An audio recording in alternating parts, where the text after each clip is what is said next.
শনিবার জম্মু কাশ্মীরের বারামুলায় নিরাপত্তা বাহিনী এবং জঙ্গিদের মধ্যে গুলিযুদ্ধ শুরু হয়েছে। রাতভর দুপক্ষের গোলাগুলি চলার পর নিরাপত্তা বাহিনীর হাতে নির্মূল হয়েছে ৩ সন্ত্রাসবাদী। সেনাকর্তারা এই অভিযানকে উল্লেখযোগ্য সাফল্য বলেছেন। আর এবার সামনে এল নিরাপত্তা বাহিনীর এই সফল অভিযানের এক ড্রোন ফুটেজ। ড্রোন থেকে তোলা ভিডিওটিতে দেখা গিয়েছে নিরাপত্তা বাহিনীর গুলি বৃষ্টির মধ্যে পড়ে একটি ভবন থেকে বেরিয়ে পালানোর চেষ্টা করছিল এক সন্ত্রাসবাদী, কিন্তু সেনার করা নজরদারি এড়িয়ে পালাতে পারেনি সে। সেনার অ্যাস্টল রাইফেলের গুলিতে সেখানে খতম হয় সে।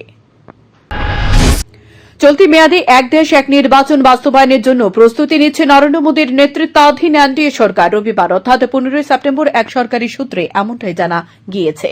এই নীতি পরিবর্তনের লক্ষ্য হল ভারত জুড়ে লোকসভা এবং রাজ্যসভার বিধানসভা নির্বাচনগুলিকে একত্রিত করা। এই প্রস্তাবকে ঘিরে ইতিমধ্যে ব্যাপক রাজনৈতিক বিতর্ক রয়েছে। গত ৯ জুন টানা তৃতীয়বার দেশের প্রধানমন্ত্রী হিসেবে শপথ নিয়েছেন নরেন্দ্র মোদী। সম্প্রতি মোদী সরকারের তৃতীয় মেয়াদের ১০০ দিন পূর্ণ হয়েছে। এক ঘনিষ্ঠ সরকারি সূত্রকে উদ্ধৃত করে সংবাদ সংস্থা পিটিআই জানিয়েছে, এই সরকারের ১০০ দিন পূর্ণ হওয়ায় এক দেশ এক নির্বাচনের প্রস্তাব এনডিএ জোটের শরিক ও আরও অন্যান্য রাজনৈতিক দলের সমর্থন পাবে বলে মনে করছে সরকার। নাম প্রকাশ না করা শর্তে এই সূত্র জানিয়েছে, অবশ্যই এই মেয়াদে এটি বাস্তবায়িত করা হবে। ১০ বছর পর বিধানসভা ভোট হচ্ছে জম্মু ও কাশ্মীরে। প্রচারে এতটুকু খামতি রাখতে চায় না কোনো দলই। আর সে প্রচারে এবার শ্রীনগর যাচ্ছেন প্রধানমন্ত্রী নরেন্দ্র মোদী। বৃহস্পতিবার শ্রীনগরে যাবেন তিনি। শ্রীনগরের শের-ই কাশ্মীরি পার্কে বিশাল বড় জনসভার প্রস্তুতি শুরু করেছে বিজেপি। ৫ বছর ধরে দিব্যি চলছিল। টার্গেট করা হতো বিদেশি কাজের খোঁজে যাওয়া ব্যক্তিদের, তারপর লক্ষ লক্ষ টাকার বিনিময়ে দেওয়া হতো ভুয়ো ভিসা।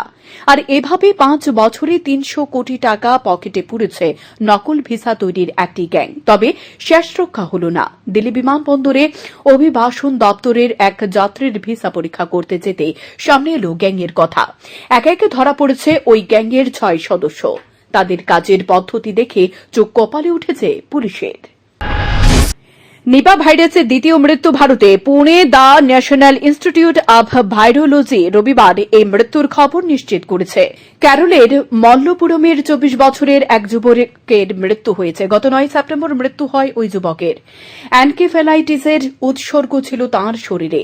নিপা ভাইরাসের পিসিআর টেস্ট করানো হয় তাঁর।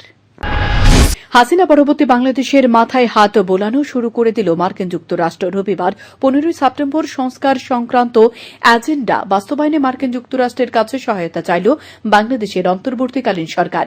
শেখ হাসিনার পতনের পর এদিন বাংলাদেশ সফরে এসেছিল মার্কিন ট্রেজারি বিভাগের আন্তর্জাতিক অর্থ বিষয়ক সহকারী সচিব ব্রেন্ট নেইম্যানের নেতৃত্বাধীন এক মার্কিন প্রতিনিধি দল।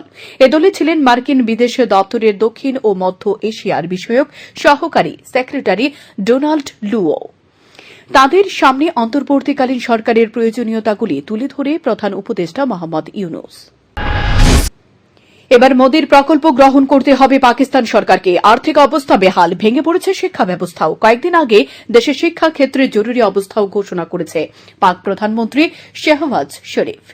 এই অবস্থায় দেশের শিক্ষা ব্যবস্থার উন্নতি এবং সমস্ত স্কুল বহির্ভূত শিশুদের শিক্ষা দিতে এশিয়ান ডেভেলপমেন্ট ব্যাংক বা এডিবির কাছে আর্থিক সহায়তা চেয়েছিলেন ইসলামাবাদ। জবাবে পাকিস্তানের অকার্যকর শিক্ষা ব্যবস্থা ঠিক করতে এবং নাগরিকদের মানসম্পন্ন প্রশিক্ষণ দিতে ভারতের উল্লাস প্রকল্প গ্রহণ করার পরামর্শ দিয়েছেন ঋণদাতা প্রতিষ্ঠানটি। অশিক্ষিত এবং আনুষ্ঠানিক পড়াশোনার থেকে বঞ্চিত প্রাপ্তবয়স্কদের সাহায্য করতে ২০২৩ সালের জুলাই মাসে the understanding of lifelong learning for all in society বা উল্লাস চালু করেছিল ভারত সরকার। মুখটুকু পুড়িয়ে অবশেষে পথে এল মালদ্বীপ। মোহাম্মদ মুইজু রাষ্ট্রপতি হওয়ার পর শুরুর দিনগুলিতে মালদ্বীপ ভারত সম্পর্কের যে অবনতি ঘটেছিল তা স্বীকার করে নিলেন সে দেশের বিদেশমন্ত্রী মুসা জমির। তবে তাঁর দাবি, এখন দুদেশের মধ্যে সব ভুল বুঝাবুঝি মিটিয়ে গিয়েছে। গত শুক্রবার শ্রীলঙ্কার সফরে গিয়েছিল মুসা জমির। সেখানে তিনি মালদ্বীপের প্রধান মিত্র শক্তি, বিশেষ করে চীন ও ভারতের সঙ্গে তাঁর দেশের সুসম্পর্কের গুরুত্বের উপর জোর দেন। সে সঙ্গে তিনি জানান, ভারতের সঙ্গে মালদ্বীপের সম্পর্ক নিয়ে চ্যালেঞ্জ তৈরি হয়েছিল। প্রত্যাহারের বিষয়ে রাষ্ট্রপতি মুইজুর প্রচারের জেরে দুই দেশের মধ্যে ভুল বুঝাবুঝি হয়েছিল বলে মেনে নেন তিনি।